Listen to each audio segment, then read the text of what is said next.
Donc, pour créer un certificat de réexportation dans TraceMT, vous cliquez sur Nouveau phyto, vous choisissez Créer une réexportation, vous sélectionnez l'encoche Continuer sans sélection, vous allez préciser votre marchandise. Donc, si vous connaissez directement votre code votre code douanier, vous l'indiquez ici.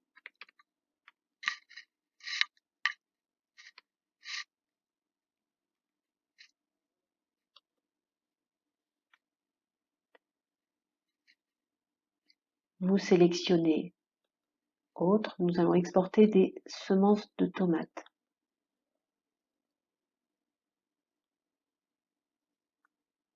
Dans cet exemple.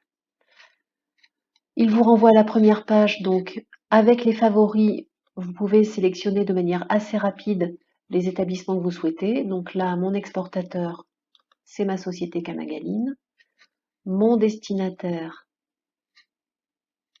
je vais prendre ma société chinoise Paradise Export. J'ajoute le moyen de transport. Donc ici, on va les faire partir en avion. Le point d'entrée, on choisit le pays, donc c'est la Chine.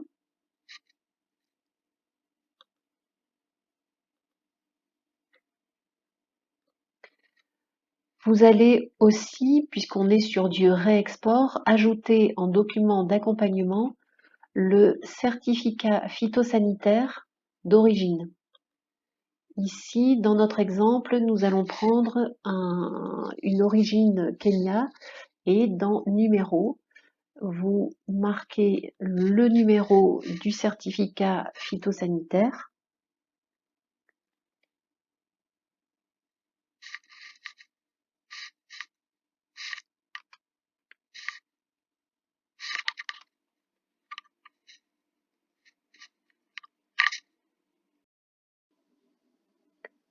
Vous continuez la saisie en indiquant la date du certificat phytosanitaire du Kenya.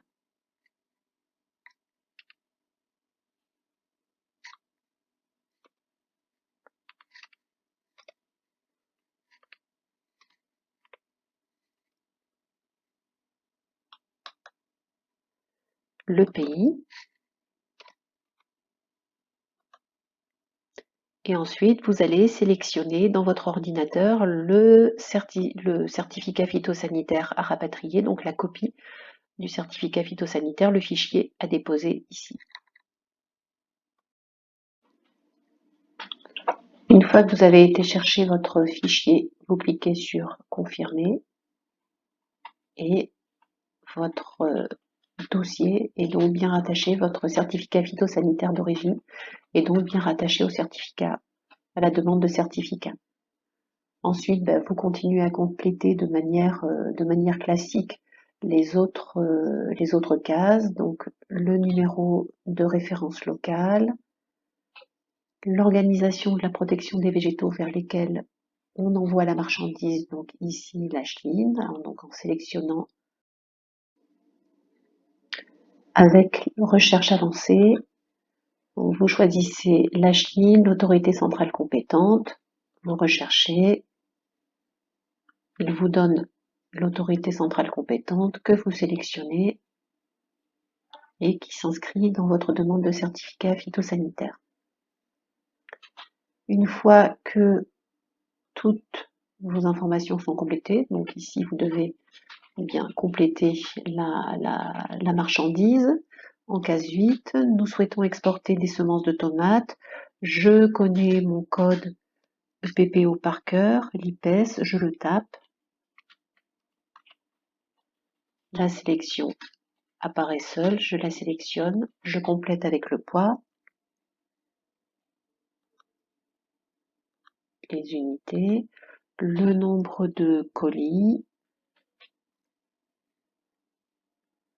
avec aussi les unités, le pays d'origine Donc tout à l'heure, nous avons utilisé un certificat phytosanitaire du Kenya. Donc je sélectionne dans le pays Kenya.